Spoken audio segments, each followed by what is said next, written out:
तेरे द्वार पे जोगी आया है, भिक्षा में कुछ दे दो बच्चा। अरे इधर सुनर जनल आवाज लगत के देखा था बेटा, केहू दुआरे जोगी आला बेटा। ठीक हम आई, हम जाके जोगी बाबा से पूछत हैं।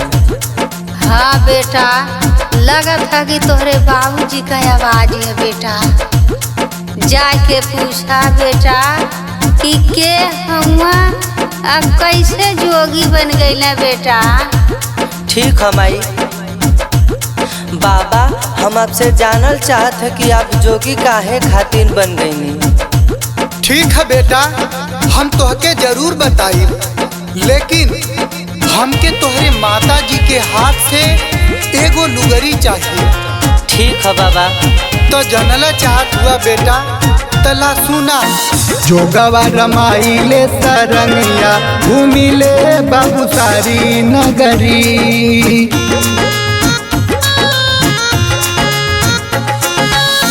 जोगवा रमाइले सरंगिया, घूमिले बाबू सारी नगरी। जोगवा रमाइले सरंगिया, घूमिले बाबू सारी नगरी। काहे तू ऐसन कैला, हाथे में सरंगी धैला, केवने कारण ए बाबा जोगी तू जाके भैला।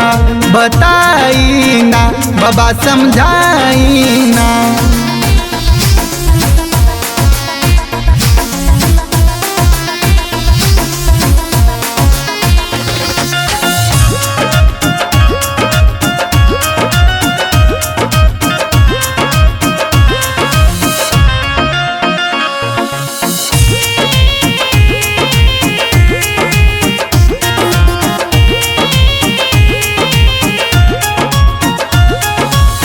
बड़ा दुखदाई बाहो हमरो कहनिया, हमें मरवा दिहली मोर दुल्हनिया।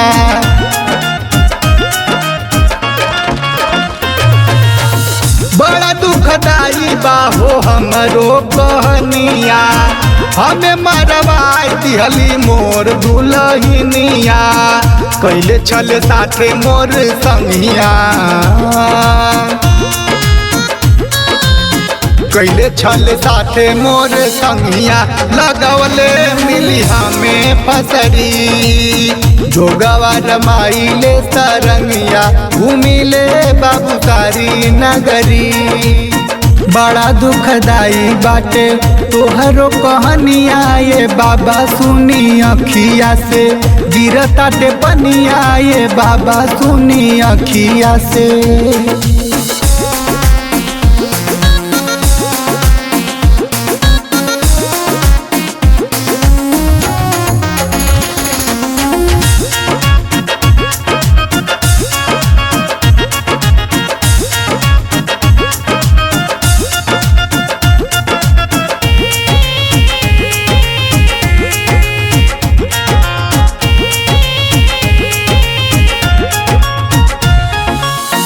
मुआ समझ हमें नदिया में फेंकले, चलती रहे साथ एगो जोगी बाबा देखले।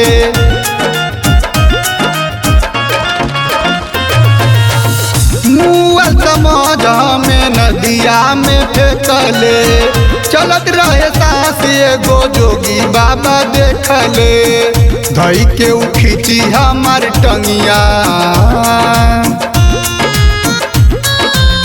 धई के उ खींची हमार टंगिया। निकल ले बाबा हमें बहरी। जोगवा रमाइले तरंगिया, घूमिला बाबू सारी नगरी। फिर आगे का संजोग भइल, फिर कैसे के तोहे जोग भइल। आई ना बाबा, समझाई ना।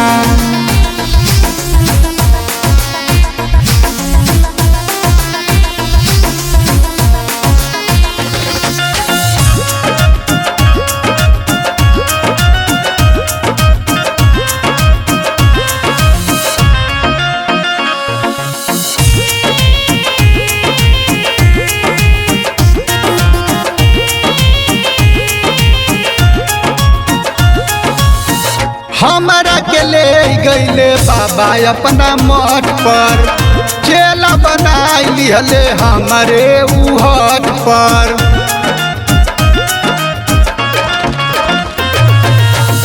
हमारा के ले गईले बाबा अपने मठ पर, चेला बनाई लिहले हमारे हो हट पर। जयप्रकाश ज्योति मांगे मंगिया, जोगी बाबा मांगे एगो मंगिया, टूटे दा हमें एगो गुदरी। जोगावा रमाई ले तरंगिया, घूमी ले बाबू सारी नगरी। जोगावा रमाई ले तरंगिया, घूमी ले बाबू सारी नगरी। जोगावा रमाई ले तरंगिया, घूमी ले बाबू सारी नगरी।